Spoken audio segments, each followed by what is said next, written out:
everyone. Welcome to a brand new episode of the Desi Mom Hustle. Today I have a very special guest with me.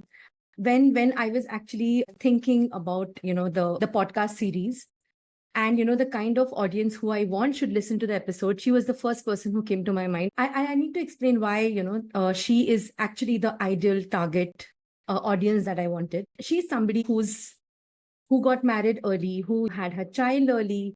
She did not work for 10 years, almost 10 years, right? Yeah. And then she struggled to find her passion and what she could do well and how she could make her passion into a career. She tried different things. She got into baking. She did a lot of exhibitions. She took orders, to do her baking. She learned how to drive. She learned French. She took French classes. And then she realized that probably teaching is her calling. And she did a Montessori course. She got into a very reputed school, and now she's doing her B.Ed. So, a mother, a woman, who's done so many things, but she's not given up. So, that is the kind of mothers that I was looking to talk to and then bring them to the podcast. So today's guest is actually my cousin, my favorite sibling when I was growing up. And we were so close. We've shared clothes, we've shared toys, we've shared, I don't know, possibly everything. And she's here not because she's my favorite cousin or favorite sibling, but because she is somebody the world should know about. Welcome to the show, Sonal. Thank you so much, Tamanna. I'm really delighted to be here. Thank you. Oh, that was just too much. And this was an unprepared introduction. It was in my mind. It was in my mind. So that was too much. Truly touched. Thank you. So before, I ask, what your day looks like, tell me, you've done so many things over the last, if not the last 5 years, at least the last 15 years. Yeah. How did, you I think getting married early, that was actually followed by a few complications. So settling those was the first target, and I conceived early. So when you have a baby in your arms at a young age, and when you want to give everything to the baby, you have to become this perfect mother. So you have to put in a lot of effort there. So I think my son took away a lot of time. And that's what. So initially, when after he was born, my entire day was just him. There were daily chores that were going side by side, but then my first and foremost priority was him. So, like my sister said, when I just started recently 3 years back with the career that right now I am into, she said that now it's high time. I think I was just sharing it with her that I'm just getting into the depression mode. I have to kind of get out and I have to do something for myself. It's becoming too much now. Since Arav is also growing and then, he has his own life. If not now, then 5 years down the line, he will be in his own world. And I would be completely doing nothing. Right. So that time, that one line that she told me is so stuck with me till now. She said, listen, all these years you've made him your job. Okay, dude, he's your son. He's not your job. True. So let him be your son and get yourself a job now. So that was, I think, a very motivating line. And I don't know, it just stuck to me. Like I said, I just kind of quoted her. So it still stuck with me. And every time when I just start making him my job again, I'm like, okay, wait, pause. He's not your job. Initially, I was, yes, on a very, very mom-centric person, you can say. So when you were deciding initially that I want to get back to doing something, so in my mind, the baking thing was the first thing that you did. But was there something else that you did before that? No, not really. Yeah, you can say hospital hopping. I did hopping a lot of doctor's appointment. Yes, because those before, or rather, when I started baking a few years before that, both my in-laws, unfortunately, they started falling ill for some or the other reason on different medical grounds. So I had a lot of doctor exposure. So which I feel really helps me now, because if somebody comes up with small little petty problem related to that, I feel okay, I have the answer. So yeah, so it was that, and mostly just settling the house and being at home, like I said, for my child. So Arav, since he was very young, he's been into too many puzzles. He used to do a lot of puzzles, a lot of cognitive activities that he used to do. So he was into Montessori when he was 11 months old. So that was very Yeah, that was very young, but then, he started walking and that was the criteria. So I thought, better not waste him at home, because then, I had other aspects, other domains to look Exactly. after. And I Yes. wouldn't have been able to give him that time. So I said, why let him be on phone, or, just let him be in front of TV, or just let him be. Makes So sense. engaging him in fruitful activities was my first target. So for 2 hours, he used to go initially. And then within a month and a half, I think he was taken in for full time, because he was quite settled. So as a child, he's never given me trouble, I may say. But yeah, Why baking? baking, I am a sweet lover. I have major sweet tooth. So I can just eat sweets Can I after laugh sweet. here? Why not pursue something that, and also that gave me a chance to be at home and do what I wanted to do. So that was another reason. And I did a course with a very renowned person here, and I was doing, and it was going very well. But then again, hospitalization and all, it just kind of increased, and it was very difficult, because it again is a full-time job. You have to put in a lot of effort, a lot of time needs to be given to this job. So again, it was becoming difficult to kind of manage between jobs at home with the son and with the baking thing. So then I just thought, let me pause it. So I feel really happy and really grateful when people, there are a few of my clients, they really meet me now and say, have you started again? And I was like, no, I am not, I haven't started, and I don't want to start anymore. So But did that's you, what. when you stopped, like, it's not a pause, it's a stop now. So, when you It- stopped baking, did you feel sad? What were you feeling? I mean, maybe sad is not the correct word. Baking. So like I said, I stopped because there was a reason, the Right. medical emergency at home. So that time, I wasn't given a chance to think about, acha, I paused it, or why did I do it, or should I have done it? I was completely in a different zone. Right. So yes, after those things sorted out, then I was like, oh God, no. Now what? And the thing was, when I was baking, home bakers were really numbered. Right.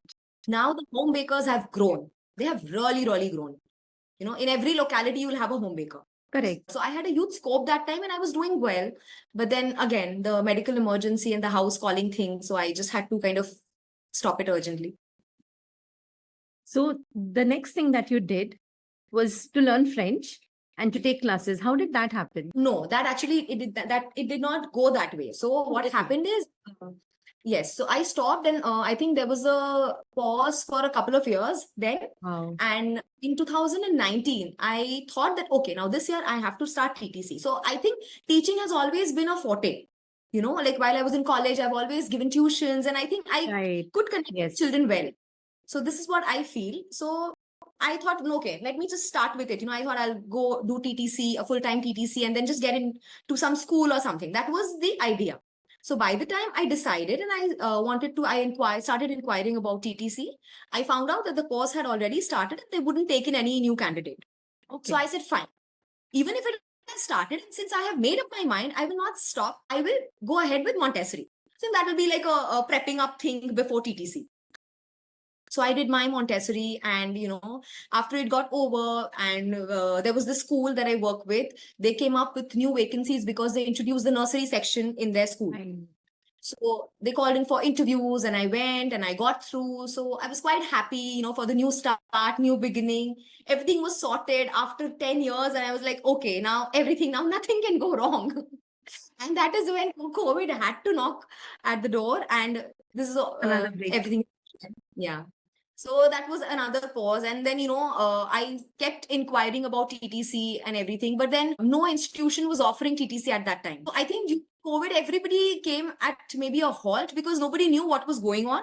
Correct. And nobody knew how long will it be, therefore. Correct. So that's what it was. And I said, no, then if I just sit back and, not do anything, now again, that will take me to that era and that zone, which I never wanted to go back to. So I said, no. So I kept finding out, and for learning French, I think I would give the entire credit to my husband. He kept pushing me. He said, why don't you think you should learn a foreign language? How about French? How about French? And that time I wasn't very keen. And then I was like, fine, let me just start with something, because that time they were also offering intensive courses. So they said that, every day 2 hours you'll be able to, give. So I felt fine, 2 hours a day, if I'm giving to a new learning, that's not bad. So that's how it all started. And yes, of course, my son, he's always been quite supportive with whatever I've done, and he's been quite happy and thrilled about it. I'm sure. I've never, yeah, so I've never had a problem on those lines. But then, yes, I started learning French, and the initial first A1 level in French, that was the most difficult. Usually, the primary level is the one which is very easy, and it's you usually kind of understand it, but that was the most difficult level. That is because we were, I think, 6 of us in that class, and everything was online, obviously, being conducted. And the other 5 of them, they just had passed their school. They have had their French as third language in school. So they have had some It background. was easier. Some background, whatever little words that you know. And you know, when you're learning a new language, a word that you know, like there are a few French words in English as well. So when you get to know those words, you feel, oh, acha, I know this French word. So with them, True. it's like that. That, okay, we know something. So that was it. And, you know, first level was difficult because it was just difficult to comprehend the language, you know. True. And then slowly and steadily, I think everything just fell into place. And I just I still remember the conversation. I just called up my teacher after 10 days or 15 days. And I was like, Amal, do you think I'll be able to pull through, man? I really don't think I'm doing good. He said, no, why do you say so? I said, I don't know. He said, you've just been here for a week. I mean, you know, just a fortnight. How can you still decide? I said, no, I'm getting very depressed. Because you're already in that zone that you wanted to start something. True. And it is not, starting. It's not somehow commencing. Again, you are into a new thing where you feel that you're lost. You don't understand. So you feel what? I know. So give it some time, maybe you just finish with one level, and then, you feel that you're still not being able to understand it, then you might just quit it. So I was doing my conversation classes with him like till a few months back. So, he just remembered and he said, remember, you're here right now, 2 years now, you're doing French. And remember, you called me up and you said that you wanted to quit. And at this point, I also wanted to say, when we were growing up, our generation, every group of cousin had, this one person who would make them sit and, play teacher-student thing. For us, it was you. You would make all of us sit and you would bully all of us and say, I want to practice this. Okay, I don't remember bullying you, but yes. Bullying being the elder one, I'm sure I haven't bullied you at least. No, you could not have bullied me. But exactly. in general, making all of us sit and say, I want to do this. And you would actually, you had glasses, right? Even then. So you had that proper, I am the teacher because I think you were the only one wearing glasses. So you had, or maybe you had a teacher who would wear glasses, the chashma wala tough teacher look. So you probably, thought, acha, now I can play this role well. And no, I think being a teacher is, I think you should have that connect with the child, with any child, any child or children. So you connected with all of us. No, that was just a mock teaching thing. Oh, yes, I definitely connected with you all. That's absolutely, there's no doubt in that. And we listened to you. Like, we kind of said, okay, you want to be a teacher and you want to do it with us, fine, do it. So I have a set of my husband's friends. They also bully me, especially the boys. They bully me, because I have certain traits, if this thing, I have this perfect kida in me that, if this thing has to be, it will be kept here. Things go wrong. And if I just kind of say it, so now they start bullying me that, acha, now you've become a teacher. So, be like one. And but you've always been like that. Exactly. You've always been like that. Nothing. You have been this one person who has been very clear about, you may not think of that yourself, but you've been very clear about what you want to do. Like, if I remember, you were very clear that you wanted to say, study in this particular place. Or, I still remember you went for some trip. I don't remember where, but you went for some trip alone. And I'm older than you, but I had never gone for a trip by then. Or, you wanted to keep awake. You would hide from your parents and keep awake and pull me into it. And I was like, oh my God, how does she do it? Because I had never done that. And we were never caught. And you were so confident, I'll not be caught, don't worry. Yeah, so, I think there are two sides. One is if I'm indecisive, I'm just indecisive. I just cannot decide. And once if I'm determined, I'm like, yes, I have to do it. I will do it. So the same thing happened with my scooty. When I started learning scooty, I have never rode a bicycle. It has always been a dream for me because dad has been very possessive and he really felt that I was, as a child, very naughty. I would do some mischief and I would just fall off the bicycle and I don't know what is going to happen to me. So it was always portrayed that way, and probably the space constraint was also there. So that thing never came up so much. So when I wanted to learn scooty, I was like, no, I have to learn scooty. And I actually fell innumerable times. And So he was those right. yeah, and those falls, no, because it is difficult, and they say that, if you know how to ride a bicycle, you It's can easier. actually ride scooty very well. But it's not vice versa, by the way. I know scooty. I have, I've been on scooty for, I think, a decade, but I still cannot ride a bicycle. So it's not vice versa. It's just one way. Interesting. So I just decided that I want to, I will. And I've fallen innumerable times. When you're very clear about doing things, did that help you in, say, jumping from one option to the other? Or did it keep you determined that if not this, I'm sure something else will work out? Actually, I never thought that way. I just kept trying. I said, fine. If I've done this, no, fine. This one is over. Now let's go to something else. Now, so I have got my car license, like car driving license, before my scooty license. Through this agency, driving schools. Right. So I went through them and they are pathetic. So I've got my license and I'm done. Okay, now I'm all excited, telling my husband, chalo, chalo, today we are going to take a drive. Very brave. No, he's just brave and that he's quiet everything. And it was my mistake. I told him, chalo, chalo. And he also was fine, chalo, you're pestering so much. Let me just go and get it over with. And the other mistake was I started practicing at night at 9 o'clock. I was like, let's go. And I was driving at the speed of 10. And because I felt that I knew driving, but I did not, because the guy who was sitting beside me, I mean, while I was learning driving, Right. he was the one keeping everything under his control. So, I didn't know that in those cars, you actually have a set of two. Correct. So Correct. if you feel you are maneuvering, but it's actually not. That day, my eyes were like wide open, and my husband is like, "You've bumped into a person. That person is flown up in the sky." I said, "With the speed of 10, what do you expect? How high can a person go?" Did you not honk? No, I did no. It was too much, too overwhelming for me. Putting brakes, clutch, brake, and I forgot the horn. And again, after a few months, I started with my scooty. So I have to say that my father-in-law was one who really, really pushed me and who really supported me when I wanted to learn these things. So he's the one. He gets the credit. No. So that's how it all started. And I learned. And after learning scooty, it kind of gives you another level of confidence.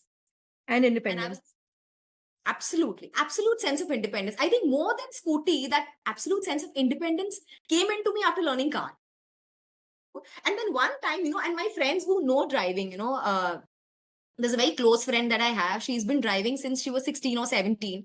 And she told me that, once your car is hit, your entire fear is going to come out. True. And that day I got up and I said, see, my fear has come out. I've hit the car big time. Oh my God. Yeah. It started falling into place, and now, yeah, okay. So it's really interesting that all the guests till today, including you, all of y'all didn't know how to drive. All of y'all learned how to drive, I think, a few years after getting married, and then found this newfound sense of independence that, oh, I can drive now. I mean, it gives you that thing that, acha, now you can do anything in the world because you know how to drive. You're not dependent on somebody else. Absolutely. And it's I don't know, coming back to this now, you've become very busy since you started working. Tell me how your day looks like now, and how was it different from, when you were not teaching earlier? Or how different is it now?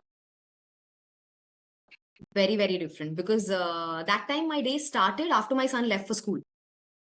And now it starts with me getting prepared for school. So it's a absolutely different start and a different feeling altogether. But then, yes, initially it was after he left. Those were the daily chores that you do, kitchen and winding up stuff and, getting things ready for your husband's office and stuff like that. So after he left for office, after he left for work, that was the time I felt depressed. I mean, because that was the time I had nothing to do. True. So, planning a day, maybe, chit-chatting with parents or friends, or maybe making a couple of visits, or just, going out for grocery shopping, or maybe just doing work related to house. So it was just that, it is right now when I'm going out and working, I can say that mothers or ladies who are actually working at home, much more difficult. So while you're doing that, you don't realize that. But once you're out, you feel, no, anything is less tedious than working at home. full time. So it is. But then when you are at home the full time, at the end of the day, you feel, what did I do? You have this very inutile feeling. You feel you're not good for anything. You feel, what have you done for yourself, for your growth? So you kind of feel stagnated. Even if you've shopped, even if you've gone out with friends, even if you've enjoyed, that hollowness still remains in you. So I think that at least did with me. I kept feeling very hollow. I felt I've done everything. I've enjoyed my day. So even on vacations, I've enjoyed my vacation. I've come back from vacations, I've done everything. So there's nothing that I've not done to enjoy my life, but it's not giving me that pleasure that I would want, or that satisfaction that I was looking for, probably. True. So, now So that you yes. step out of the house, how do you plan your day? Like, do you plan your week ahead? So now I have started planning my days. Initially, when I had started a couple of years, I just took it as it came, because I just started immediately amid COVID. So, it was still not very, you were not very sure, because after joining school also, there were few months that we had to do online, because again, the third wave was there, Right. So Right. it was difficult. So, planning ahead did not make any sense, because in that time, I think each one of us had forgotten how to plan. We just started taking days as they came in. So maybe now, yes, now I do plan my days in advance, because then I have classes, I have tuitions and things. So I have to make sure how the week goes, keeping my weekends, a little vacant for my husband, because he really wants to go out. He wants to, spend time with me. So I feel that no, I have to be, I have to do justice with him also. So I do plan my weeks ahead before time. Did you feel that there is this cultural barrier where women are not well supported? You were supported, I know, people supported you. But then did you feel this from, say, maybe outsiders, or, just say maybe people outside your immediate family? Yes, I did. I did. It is there. It's still there. Why then? It's still there. Yeah. So I feel the society, it is modern outwardly, but inwardly, they're still the same old people, the same old thoughts and, ideas. Maybe some are changing, or they have just started to change because of the next generation that they're dealing with. They're forced to change. True. So, But then does having a support system make things easier? absolutely. It does. It does. Absolutely, it does. Did you start asking for help after you started working, or was it before that? Help as in, so we've always had a house help living with us after my mother-in-law had suffered a stroke. So we've always had a house help, because then, we didn't want to leave, we didn't want her to be alone all by herself. So one person was always there. So that really worked for me initially. Now I don't have the house help throughout for 24 hours. But then, now I think the pattern has set in such a way that you kind of get adapted. You kind of adapt to the new situation. And for women, I feel the women are the ones who keep pulling the other women down. I So I think that needs to change. That needs to change. In your case, I know you've had a lot of support from both the families, both the sides, where, you could leave your Absolutely. child and go, you could leave Arav somewhere and go. Actually, when I started working, I made sure that I started working only after he was completely independent. So I didn't have to do that. And he's never been a fussy eater. He's always had a proper healthy meals. So, with that, if his meal was arranged, he would just anyway come back and eat. And our timings are such that he comes and he finishes his meal and I'm there. So, times are not like very different. So I think it just kind of worked well. And yes, initially I used to go to school for dropping him and all that. So that, I think that phase he missed. I used to go pick him up from school. So, he kind of missed that phase, because then we really used to have a good time together. Sharing experiences at school and, maybe talking about stuff that had happened over just that ride, that metro ride that we used to take. So that initially even I missed, and I know somewhere even he missed that. But then with time, I think he was very supportive and he was very understanding. When he got to know, I didn't have to explain him much. When he got to know that I'm working, he was very, very thrilled. And the first thing I remember, he told me, now I'll be able to write something about you in my school planner, that form that I think every school has that form to fill up what your parents are doing and all that. She said, finally, I'll be able to fill that up with something different. So he was very overwhelmed and he was very happy for me. So that made me very content at the end of the day.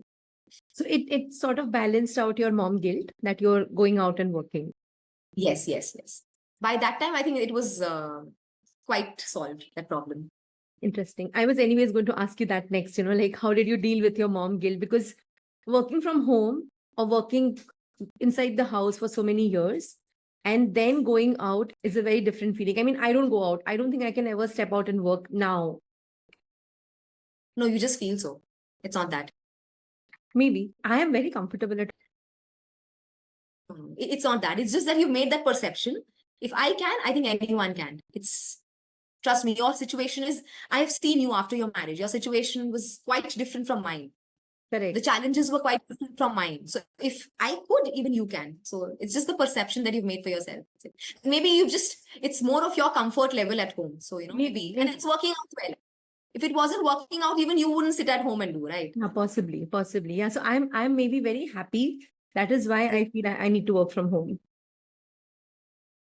Amongst, all these different things that you do, different roles that you play as a mother, as a teacher, as somebody who takes tuition, and as a daughter, where and how do you find time for self-care, and what does the self-care mean to you? I think by now the first challenge was everybody accepting that I will not be available 24/7.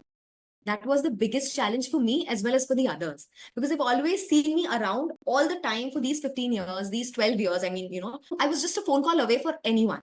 Correct. So, be it Masi, be it mom, dad. So, I remember initial few months at school and dad is calling and dad is like, I was like, yes, dad, you called me. I was like, I used to freak out, so that as a daughter also, that guilt was quite there in me as much as it was there for a, child.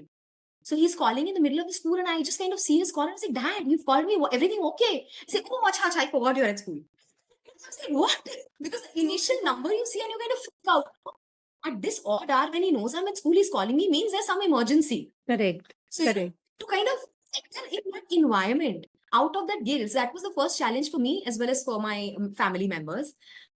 And I think the next challenge, I wouldn't say challenge, but then after everybody got used to my timings and all, I think now I've made the timings fixed. Like when I go to school in the morning, I have those 15-20 minutes in my auto. I make sure that I have a word with mom that time because I sleep early. By 9:30 or maximum 10, I'm off to bed. Wow.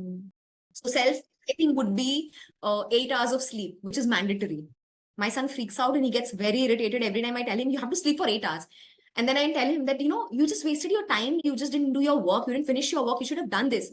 He said, yes, but your 8 hours agenda never ends. I said, that agenda is the first agenda. You have to sleep for 8 hours. So that same agenda is for me. I think that is a big self-care thing that I do for myself, that I have to sleep. I can go without a meal. I cannot go without sleeping.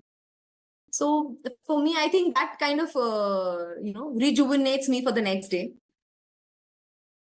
Because of my pattern, I think my husband has also fallen into the same pattern. Arav also, he doesn't want to follow the pattern, but then he has to follow the pattern. So, yeah. Poor him. But then, you have to sleep, yeah? You cannot, and it's very strange. When I look around, I have colleagues who barely sleep for 4 hours. No, not 4 hours. Okay. 5 hours. And what are you doing? We were binge watching. I said, what? Binge watching? And you didn't sleep because you were binge watching. So I would not binge watch anything if I had to sleep. So the only series I remember binge watching when I was not working was Game of Thrones. I binge watched the entire set of series because I started watching Game of Thrones when the last season was about to release, a month before that. So in a month, I think finished 4 seasons. Oh my God. So that was the first and the last thing that I binge watched.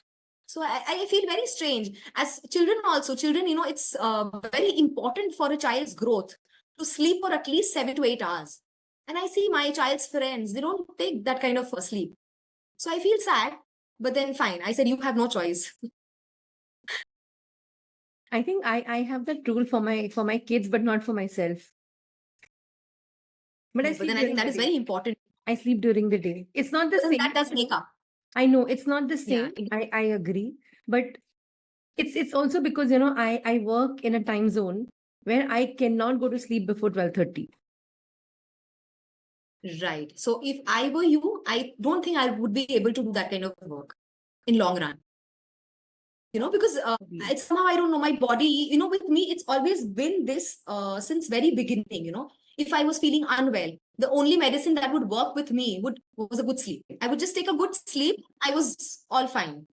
So, that I feel I'm blessed that way, because not everyone gets good sleep, sound sleep. So I feel quite blessed in that manner.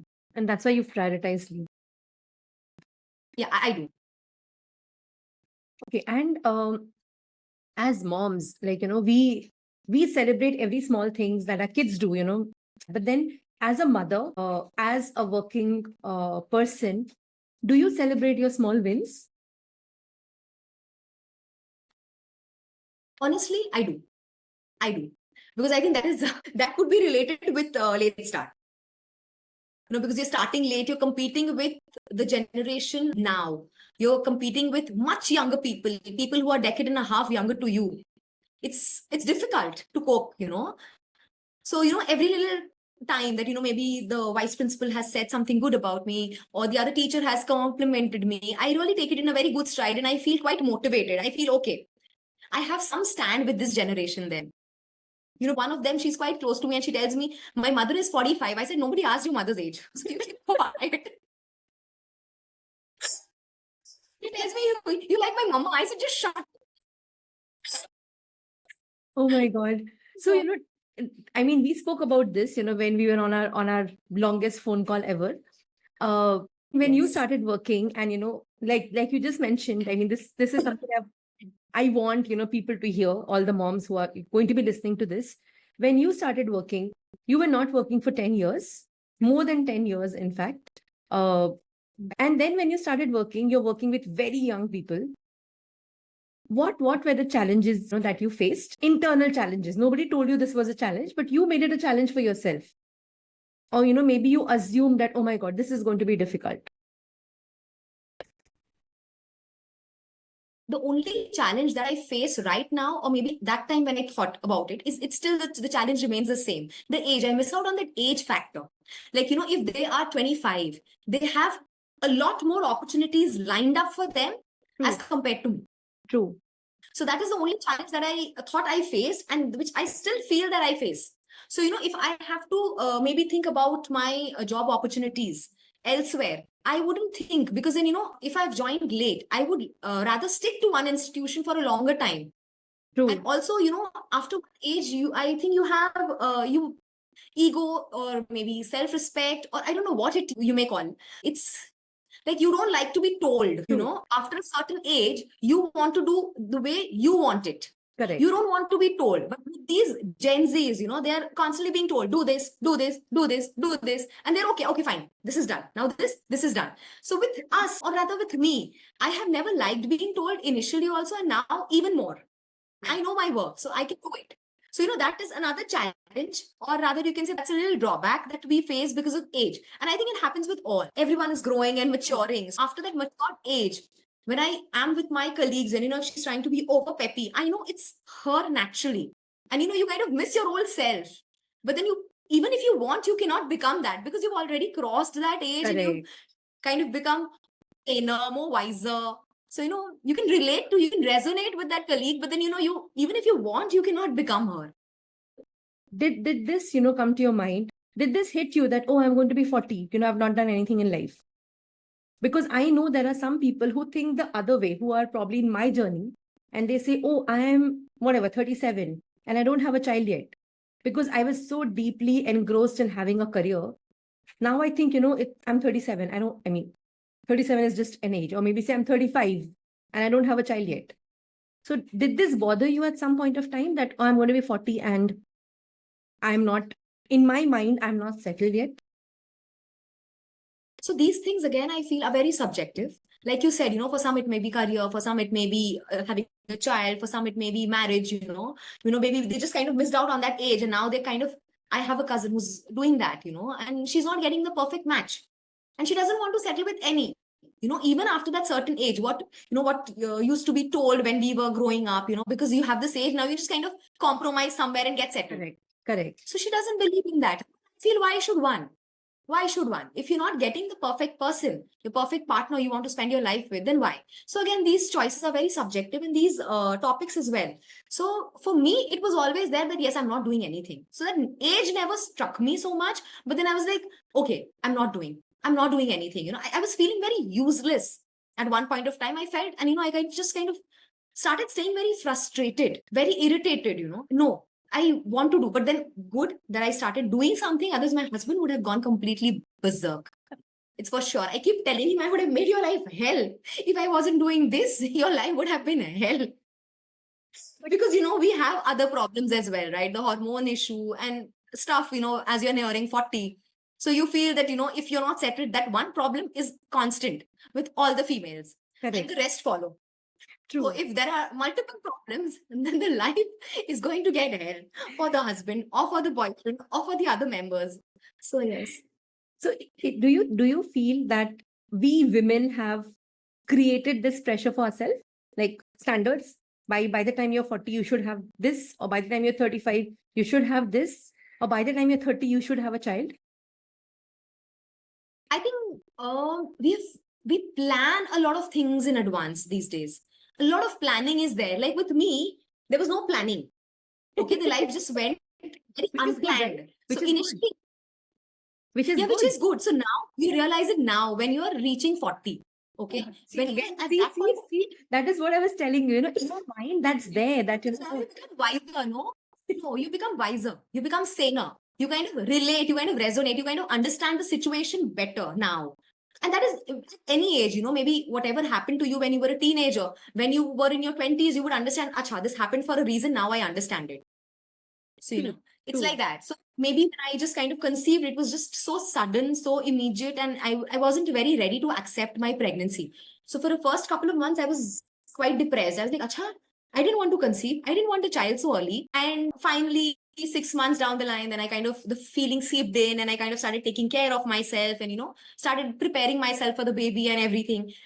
Now, when I am entering this new life, the second innings, you may say, in my life, I am quite settled and very happy and content that those things that happened in past were not very planned.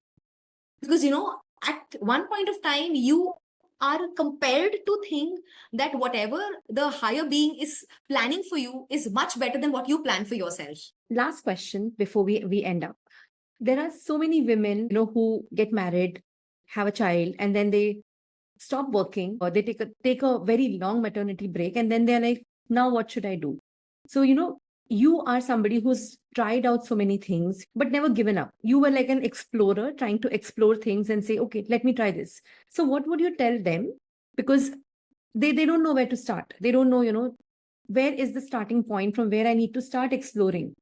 Or, how do I know that this would be right for me? See, as a mother, I am very finicky, like I said, for me, if you are a mother, you have to give your 100% to the child. I don't believe in the concept that I have a child, I have kept the child with the maid throughout the day and I'm out on my work. I am not that kind of a mother. So I have put in my heart and soul, every drop of my sweat and blood went into my child while he was growing up. So I am actually a that kind of mother, because then I feel that what you want to give your child, see, the age matters. In-laws or maybe your parents will not be able to put in that kind of effort or that kind of energy while your child is growing up. So it all depends on what you want for your child. So it all starts there. For me, I had huge projects. This thing that I want, this, my plans were huge. So it all depends on that. And people are not that complicated. At times I feel I just complicate myself. So people are not that complicated. When I look around, I feel they're quite chilled out, they're quite relaxed. And not, okay, bacha kar raha hai, to kar lega. Things like that. So that also kind of works. So it actually depends on what kind of a mother you are. For a mother like me, I wouldn't be able to, my mom guilt would have killed me long back if I would have stepped out that time. So, so it entirely depends on what kind of a person you are. But then I think if you're a mother, you know the best for your child. That is one thing. And that is it. If you want something for your child, I am sure you're going to get it. You're going to make sure that your child gets it. So what I think a mother plans for the child is the best. So it again depends on what kind of a mother you are. I wouldn't judge any mother. I think all mothers are equally great and they do the best for their child, keeping in mind the situation. And how do they start exploring what they want for themselves? What is that starting point? time they should start exploring, not around, or maybe the child is busy in some activity, or rather with the child they should start exploring something to do, or something they could do with the child. Maybe that could just give them a good kickstart in It's the a beginning. interesting tip. To understand what they need to do, what they want to do, Interesting. what is their forte. Yeah. So, what, if you want to do something, then you may just start planning. If you have nowhere to go, if you're not planning what you want to do, again, it depends on what are your strengths and weaknesses. So you have to focus on everything and then decide that this is something that I might want to do, or I might want to explore. Then accordingly, plan out those time with your child, with his day, how they are coinciding, how you want to, kind of take a few hours separate from your child. How can you engage your child in that time? Because giving a phone to your child is not a very good option. That is going to backfire very, very soon. Parents think it's very easier to just kind of hand over a phone to the child and the child is just busy with that. But that's going to backfire in just a few years. And then the child would go out of control, and the parent will have no control over the child. True. I totally agree with that. Thank you so much for giving me time, answering so many questions. I have another long set of questions, but I'll probably bring you back for that and ask you another set of questions. Thank you so much for being here, Sonal. I was absolutely thrilled and delighted to be here on this podcast. It was my pleasure. Absolutely. I really appreciate you. You.